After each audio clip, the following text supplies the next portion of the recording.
جی بخاری صاحب، اب پرینکا گاندھی صاحبہ کیا کہہ رہی تھی وہ بھی ہم نے سنا، اور پھر بھارتی صحافیوں کا اور سیاستدانوں کا کیا موقف ہے اس کے اوپر وہ بھی ہم نے دیکھا. جب لاسٹ ٹائم ہوا تھا مئی میں فالس فلیگ آپریشن کیا گیا تھا تو بھارتی میڈیا ایک پروپیگنڈا ٹول بن گیا تھا. اب کچھ سین وائسز ہم دیکھ رہے ہیں، کیا بھارت کے لوگ بھی ابھی ان ایشو سے، ان چیزوں سے تنگ آ چکے ہیں؟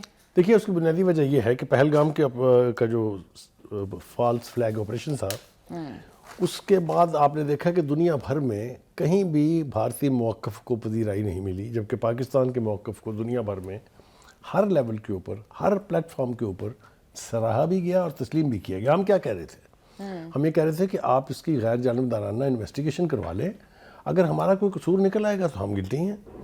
اور پھر جب نے دیکھا کہ اس کو رسپونڈ نہیں کیا بھارت نے، تو پھر ہم نے دوسری بات کی کہ آپ ایسے کریں، ایک عالمی کمیشن بنا لیتے ہیں جو اس معاملے کی تحقیقات کر کے رپورٹ کرے، چاہے وہ یونائٹڈ نیشن کو کرے، چاہے وہ بھی نہیں مانے، اس لیے کہ ان کو یہ پتا تھا کہ اس میں حقیقت تو ہے نہیں کوئی. اسی طریقے سے اس وقت میڈیا نے اور ان کے جتنے بھی تجزیہ کار تھے، جن کے سیاستدان تھے، انہوں نے مودی حکومت کا ساتھ دیا. لیکن جب ان کو ہزیمت اٹھانی پڑی، جب ان کو ذلت اٹھانی پڑی دنیا بھر میں، اس کا یہ نتیجہ ہے کہ اس دفعہ ہمیں تو کچھ کہنے کی ضرورت ہی نہیں ہے، ہمیں تو کوئی جواب دینے کی بھی ضرورت نہیں ہے. میں ذرا تفصیل کے ساتھ اپنے ناظرین کو بتانا چاہتا ہوں یہ کہ جب بھی بی جے پی بحران میں آتی ہے، نیا ڈرامہ رچایا جاتا ہے. بھارتی صحافی شالنی شکلا، ٹھیک ہے جی، وہ کہتی ہیں دہشت گردی کے دھماکے پر پاکستان کو مورد الزام ٹھہرا دیا جاتا ہے. یعنی یہ وہاں کے جرنلسٹ کہہ رہے ہیں، وہاں کے تجزیہ کار کہہ رہے ہیں. آگے سنیے، وہ کہتے ہیں کہ بھارتی میڈیا رپورٹس میں بتایا جا رہا ہے کہ بہار کے انتخابات میں بی جے پی سرکار کڑے امتحان سے دوچار ہے، اس لیے اس قسم کا آپریشن جو ہے وہ اینٹیسپیٹڈ تھا. آگے چلیے، جبکہ آسام سے کانگریس کے رکن پارلیمنٹ پردیوت جو ہیں وہ یہ کہتے ہیں کہ یہ بہار انتخابات سے پہلے کا متوقع سیاسی اقدام تھا. یعنی آپ یہ اندازہ کیجئے کہ ممبر آف پارلیمنٹ یہ کہہ رہا ہے کہ ہمیں پتا تھا کہ یہ تو ہونا ہے، یہ انہوں نے اس طرح کی حرکت کرنی ہے.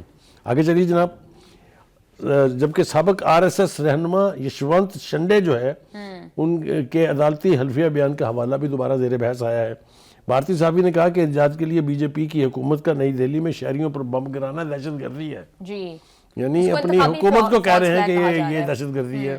ایک اعلیٰ بھارتی پولیس افسر کے مطابق ابتدائی شواہد اس مفروضے کی تردید کرتے ہیں کہ گاڑی میں ہونے والا حملہ کوئی خودکش حملہ تھا. جی، اب اس طرح کی جوتیاں اگر ان کو اپنے ملک کی صحافت کی طرف سے، سیاسی لیڈروں کی طرف سے پڑ رہی ہیں، تو آپ مجھے بتائیے ہمیں کچھ کہنے کی ضرورت ہے؟ جی بخاری صاحب، یہ اس طرح کے جب فالس فلیگ آپریشن ایک دن پہلے نیو دہلی میں ہوا، پھر اگلے دن پاکستان میں دھماکہ ہو جاتا ہے ہمارے کیپٹل میں، تو کتنے چانسز ہیں کہ ہماری ایسٹرن بارڈر پر پھر سے کوئی جو ہے وہ مس ایڈونچر کیا جائے گا؟ دیکھیے، یہ جو ساری کاروائیاں اب افغانستان کے راستے ہو رہی ہیں، یہ دہشت گردی کے جو واقعات ہیں، یہ اس ہزیمت سے بچنے کے لیے ہیں کہ بارڈر کے اوپر جنگ چھیڑ کے تو انہوں نے دیکھ لی کیا حشر ہوا. اور ان کو دنیا بھر نے یہ باور بھی کرا دیا کہ پنگا نہ کرنا پاکستان کے ساتھ، فوجی ایڈونچر نہ کرنا.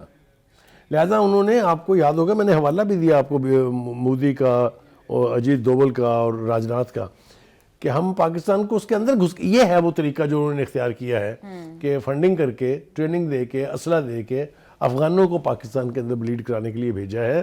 اس کا بھی علاج اور ادراک ہو جائے گا، یعنی تریاق ہو جائے گا، آپ فکر نہ کریں، زیادہ دیر نہیں لگے گی. جی مخار صاحب، سر کریک میں بھی ایکسرسائزز کی جا رہی ہیں، پھر کراچی کے قریب نیول ایکسرسائزز کی جا رہی ہیں، پنجاب میں ایئر ایکسرسائزز کی جا رہی ہیں، تو تینوں محاذوں پر انڈیا کی جانب سے ایکسرسائزز کی جا رہی ہیں. اس کے بعد کچھ ایسے واقعات ہو جانا، پاکستان میں دہشت گردی کے واقعات میں اضافہ ہو جانا، کیا محض ایک اتفاق ہے یا ایک پری پلانڈ سارا اسٹیج کریٹ کیا؟ بالکل اتفاق نہیں ہے، سارا پری پلانڈ ہے.